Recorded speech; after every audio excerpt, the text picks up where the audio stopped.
All right. Hello. We are starting lesson 90. Okay, this is types of statistical studies and bias. So this kind of talks about, how we are collecting data before we can actually analyze it. So let's start off with the three types of statistical studies. Okay, so we have observational studies, we have surveys, and we have experiment. Okay, so we're going to talk about each of these, and we're going to talk about possible bias within each of these. Okay, so within each of these, it's always important to eliminate bias. So bias is unfair. To avoid bias, make sure the sample is large and the participants are chosen randomly. Okay, so there's a lot of things that could cause bias, and we're going to see that. But anything that makes the results, sway to one side, the way it's collected, possibly, who they're asking. There's a couple of different things that could cause some bias. Okay, so two of those things to help avoid that bias is to have a large random sample. And we're going to see that phrase a lot. Okay, now I had this here, population versus sample. I meant to have a little bit more stuff here, but just quickly to kind of go over population versus sample. Think of, and we're going to see that in a couple questions later, but think about, what we think of as a population of something versus a smaller version of that. So a population could be like every person in Bethpage High School. So if you wanted to get, an idea of what the students thought about something, the population would be asking every single student. But sometimes that's difficult to get every single student and to be able to ask them a question. So when we can't ask everyone in the population, then we can use a sample. And as long as that sample is large enough and random enough, then it should give us a good idea of what the population would have said. If the sample is not large enough and random enough, then it's not going to give us a good idea of what the population probably would have reflected. So as long as the sample is good, it also gives us that that idea of what the population's outcome would have been. Okay, we're going to talk more about that. All right, so let's go through each of these types of studies. So survey. So it is easy to determine if a study is a survey. A survey asks people to respond to questions. But surveys can be flawed in several ways. Questions may be confusing. That could introduce bias, right? So there's a couple of different ways that surveys could be flawed. All right, so I want you to think about what are some of the ways that surveys could be flawed. If the purpose of the survey is to learn about some population, ideally participants would be randomly selected from the population of interest. Okay, so that's kind of like what I was talking about before. The population of interest is what group are you trying to get the opinions of? If you can't get everyone in that group, then your sample should be randomly selected. If not, misleading conclusions from the survey data may be drawn. So let's look at a question. So a school cafeteria has 5 different lunch periods. The cafeteria staff wants to find out which items on the menu are the most popular. So they give every student in the first lunch period a list of questions to answer in order to collect data to represent the school. Which type of study does this represent? So is this an observation? Are they just observing? Is this a controlled experiment? Is this a population survey or a sample survey? Okay, so I think we can tell from the fact that they're asking a whole bunch of questions that it's some type of survey. So the difference, like we said here, is population would be if they asked all the students in all the lunch periods.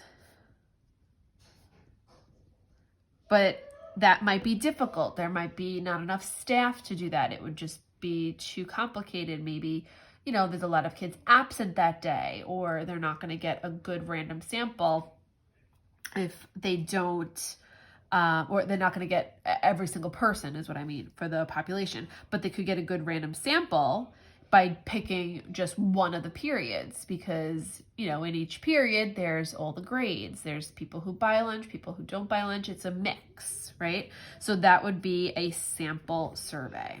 Okay, so sample is just one lunch period, and that one lunch period should hopefully be large enough and random enough that their answers would have a good reflection on what the population would think. Okay, so that's survey. Then we have observational study. So observational studies are designed to observe subjects as they are without any manipulation by the researcher. Observational studies do not impose treatments on subjects, so they just look at the information. They see what's already happening. Okay, they're not setting anything up. They are just kind of analyzing the data that's there. So the researcher may choose the participants, I should say the participants of the observational study, but must do so again randomly. Sometimes situations are encountered in which the observational study needs to be done because an experiment cannot be performed. So I want you to think of, are there any instances that you can think of that maybe you would have to do an observational study because an experiment would be maybe unethical or just impossible? So think about like when they talk about the effects of smoking cigarettes, right? Or the effects that a drug might have on a pregnant woman, right? It would be unethical to have an experiment where they gave some pregnant woman this medicine and some not, and just see what happens, right? So that would be kind of a tough thing, a tough experiment to approve. But if there was a case where these women had to take this medicine for whatever reason, and they chose to do so, and they could observe what happens, then that would be okay.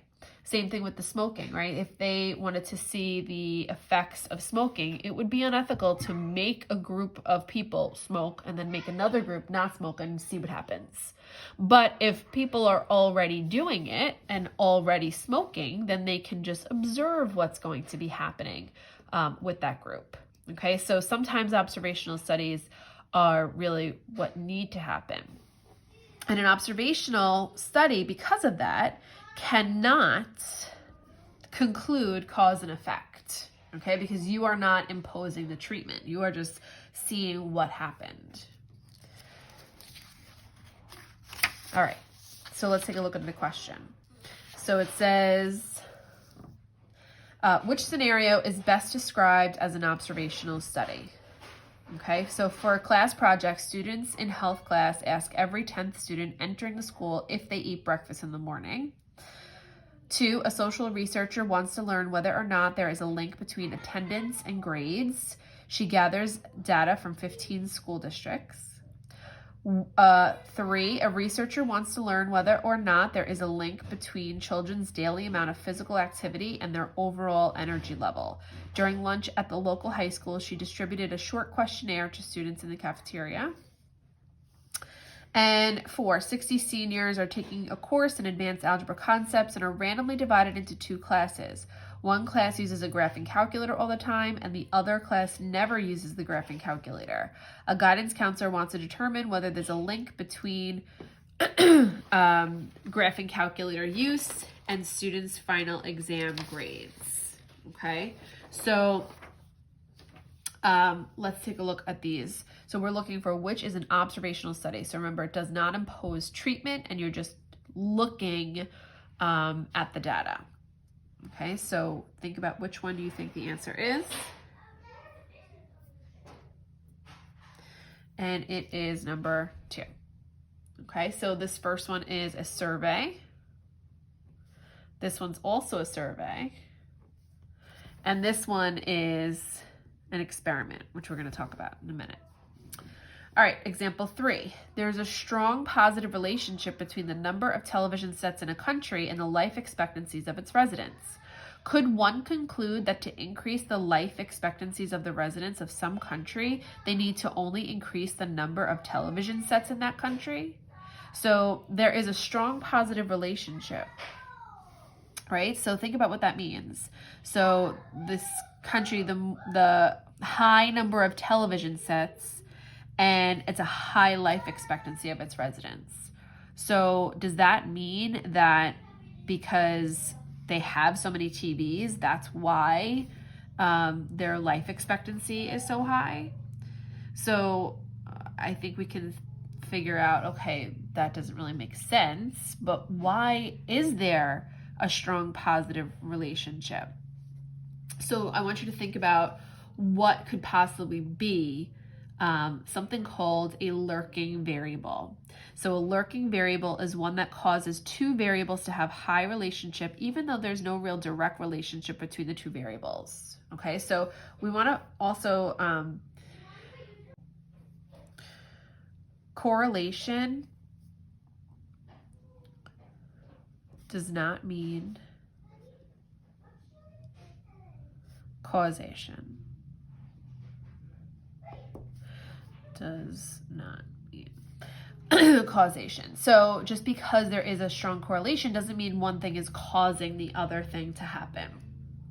So we could obviously say the answer is no here, but what could the connection be between the number of televisions? So think about some of those lurking variables. So something might be money, right? So maybe, you know, they have enough money to have a lot of televisions in their houses, and because they have a lot of money, they have access to good health care and healthy foods, and are able to spend time exercising and things like that, have access to medications. So that could be the lurking variable, that it's the money that is making those two things have a strong positive relationship. Okay, so correlation does not mean causation. All right, experiment. So an experiment imposes treatment. Now, treatment could be really anything. So imposes treatment to see the effect of the treatment on some response. So the treatment could be medicine, but it could also be just giving one group one advantage and the other group not. Being able to vary the treatment to see what the response is in each case enables a cause and effect. So you can determine cause and effect in an experiment, but you can't in an observational study. In experiments, subjects may have not been chosen randomly from a population, but must be randomly assigned to treatments to create comparable treatment groups. Meaning, like, let's say in this other question up here with the 60 seniors taking an advanced algebra course, right? So they didn't randomly pick students, they picked specifically seniors taking this advanced algebra course, but when they split them into the two groups, they had to randomly assign those students into those two groups. Okay, so they didn't have to be randomly chosen from the population of the school, but they have to be randomly assigned. Okay, so here we have an example. Howard collected fish eggs from a pond behind his house so he could determine whether the sunlight had an effect on how many of the eggs hatched. After he collected the eggs, he divided them into 2 tanks. He put both tanks outside near the pond, and he covered one of the tanks with a box to block out all the sunlight. State whether Howard's investigation was an example of a controlled experiment, an observation, or a survey, and justify your response. Right, so when we look at these, we want to first see, okay, did he impose treatment? If he imposed treatment, it's an experiment. If he didn't, it's an observation. So he put both tanks outside near the pond, and he covered one of the tanks with a box to block out all the sunlight. So that is his treatment. And because he imposed treatment, that means that it must be a controlled experiment. Okay, if he just put, the eggs outside and just saw what happened and didn't do anything to treat them differently, then that would be an observational study. Okay, so those are the two things you really want to look for. All right, so I want you to go ahead and try the practice. Now, there are quite a few questions, but they are multiple choice questions, which doesn't make them necessarily easier, but it really comes down to reading carefully and looking for those things that we talked about, like random samples and samples that are large enough to kind of mimic the population. Okay, so go ahead and try those questions, and I will post the answers to those questions probably later today or tomorrow. Have a great day.